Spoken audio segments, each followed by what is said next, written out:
Hello, welcome to Tales of a SITBIT. I don't buy a heck of a lot, so it's not often that I can do a SITBIT video these days, but I will fast forward right here a timestamp so that you can jump to see what the heck it is that I bought. But you know how these videos are, you gotta go with the story. So let's continue with fan logic. I will put a link below for those that may not be familiar with the story of fan logic, the music band touring software engine that I created to help maximize earning for bands that want to tour around the country. As I mentioned in the previous video, digital music at this point was blowing up. All the music label, Sony, Columbia, you name it, were freaking out. People were stealing music. It's the end of the music. The labels were angry and scared. The musician, the band, same thing. Napster was taking over the world.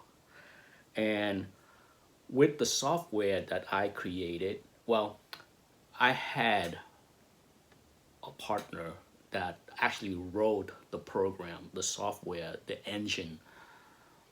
It was my idea, my concept, but we very quickly, as excited as we were with the idea, the concept, what it can do, we realized quickly that the fear that the labels, the bands, the artists had was something that we had a hard time overcoming because they didn't want to hear alternative ways to utilize the internet, okay? Because Napster, it's the internet, okay? It's a genie that's out of the bottle and you cannot put it back in the bottle and close it. So the idea that we had, allowing fans to vote on whether they want to see a band live or not in their little town, city, or big city, was something that the labels and the artists didn't want to hear. You know, they just want to hear a solution on how they can shut down Napster compared to what we were trying to say. What we were trying to say is digital music is here to stay. You cannot undo it. But what you can do is utilize the internet to collect information. There, that's the key word, collect information from the fans. It was an uphill battle.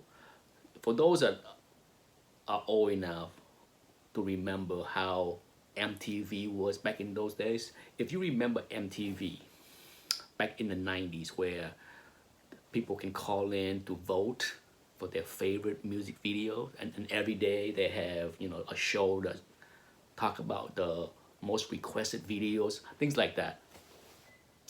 So we try to show that the internet is the most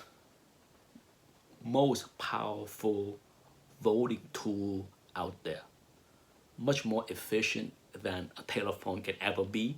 So if we have a portal, a music portal,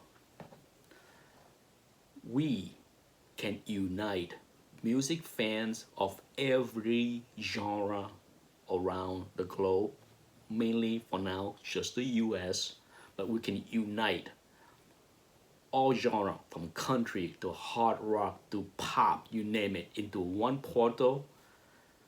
The back door will be where the band, the manager, the artist can get access to in order to upload musics as well as other things. I was way ahead of the curve at this point because I look at how eBay was doing things and I said to myself, one way that we can attract the musician, the band, is that forget eBay, forget any other places that you can sell your stuff. our portal is the place, the only place that all the artists and band can sell their stuff. Doesn't matter what it is, signed signature of a guitar, drum set, t-shirt, you name it, pictures, everything that is for sales on our site, in our portal, is legit. Not fake stuff that you see on eBay or any other place. But that's a side story of the portal. The key to the portal is A, the back door, the band, the musician, the manager, okay? The front door is, of course, the front of the store is where the fans, that's why I call fan logic. The fan can download music. It doesn't matter how they want to charge, give away for free, it doesn't matter. But what happens is when someone download or buy a song, one of the biggest hurdle that we had to try to convince the label at the time was forget the $10.99 LP or CD that you can collect. The days of that is perhaps behind us. Most likely you're gonna have to focus on singles, selling a single song for $1.99 or something else. But it's gonna be much easier for a consumer to buy and fork out 99 cents. We did not have a subscription model at that point to say that, for $9.99, fan can get unlimited access to all the music. We did not even go that far. It was in discussion, but we didn't even include it in the business plan because we just like, that's just too much. Such a big leap for the labels and authors to get over, because they can't even get over downloading one song, let alone a subscription service and sharing revenue and all that stuff. That was just way beyond the scope at the time. Not today, of course. Everything has changed today with all the different music subscription service. But back then, back in 1998, can you imagine 22 years ago how that would come across? But when the fan download or buy the music, they get credits, points, and in return, they can use those points to get discount at buying merchandise from the band themselves or discount to go see a concert.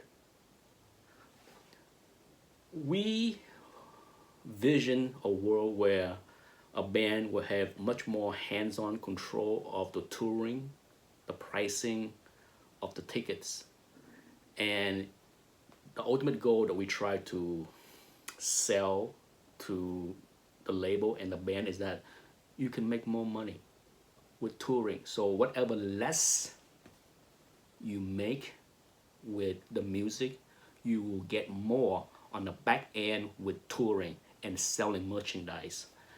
That's the big concept that we had. I'm trying not to go in too deep of the story and bore you to death as far as fan logic, but I can certainly go deeper into fan logic if other people want to hear in future video. The guys, just look at the clock, it's already past 8 minutes, so you know me, I try to keep these things short. So all right, let's talk about this box right here. For those that follow my channel, I hate using that same phrase over and over in so many videos because I've been on YouTube for 7+ years. If you happen to stumble across an old video, real old video, the first year, 7 years old video of me talking about how I first got into comic books, you will hear a story of me in the old country, way back in Vietnam, where I was introduced to French, Belgium comic books as a young child in the old country. My father went to college in France, and he was exposed to the Smurf as well as Tintin and Lucky Luke, a lot of French and Belgium comic books like Asterix and Obelix. So when he returned from France, he came back with a stack of those books. and he loved them. He absolutely loved them. And me as a young child learned French, and part of my French learning was to read those comic books. So I was exposed to those comic books way before American comic books. You know, my guess is probably between the age of 6 and 7-ish. That's when I first remember reading them and loving them. I must have reread. My dad had a big cabinet full of them, and back in the old country, there's not a heck of a lot of entertainment. So I can tell you, my form of entertainment between the age of 6 and 12, for those 6 years, were reading and rereading those books. The Smurf, Asterix and Obelix was my favorite, hands down. I would put Asterix and Obelix is my favorite. Second would be Lucky Luke, because I love cowboys and Indians, and that's what Lucky Luke is. And then the Smurf would be number 3, and then number 4 would be Tintin. So here, I saw a book on eBay. I have been, I'm aware of this book for many years. It's just something that is not high on my radar. It's not something that I put on the search on eBay to buy, to look for. Okay, so on a few occasions that I see it, usually it's on the CGC forum for sales, or people show the book on the CGC forum or somewhere else. It's not something that most people collect.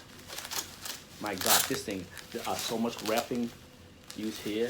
You would think that this is an action weapon. So it just happened that I was on eBay. I had some eBay bucks to spend, and I was not even looking for this specific book in my search, and it just popped up on my screen of, you know, I usually use a screen for age and dollar amount. And this book popped up, and it's one of those SITBIT moments. See it, buy it. That's what SITBIT stands for, if you have never heard of that term.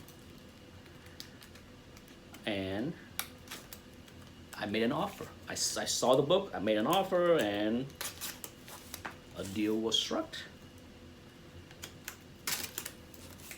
It's nothing. This is a book that was purchased purely on nostalgia. Okay, it has nothing to do with potential earning returns, investment return, any of that stuff. It's one of those books that's gonna be in my collection at the end, as far as the keepers. Okay. Has anyone recognized this yet? Can you recognize and figure out what it is? I'm sure some people that watch this video would know what it is. This book is low grade. I think the structure of this book is, I think, mid-grade, but because of the foxing, and it's from someone that watched my YouTube videos. I'm not sure if he's using these tape after he watched my videos, doesn't matter, but I found out when I made the offer that he know who I was on YouTube. So there you go. If you haven't figured it out, let me open and show you the inside. Trying to do this quickly. Yeah, quickly.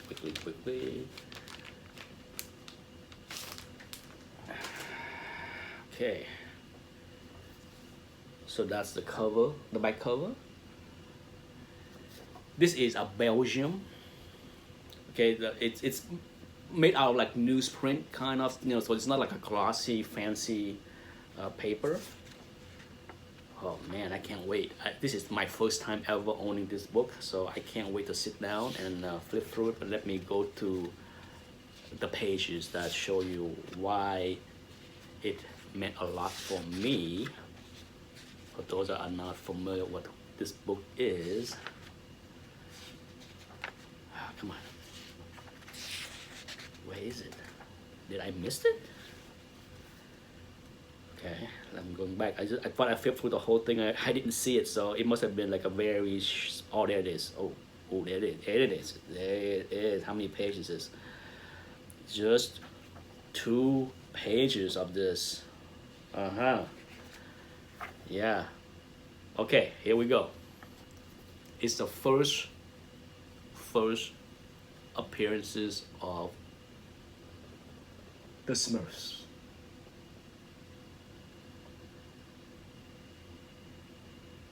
Just 2 pages. But as you can see right there. So yes, a book that has been on my radar from afar for many, many years, if not decades. Thanks for watching. Time for me to sit down and enjoy this beauty. Bye-bye.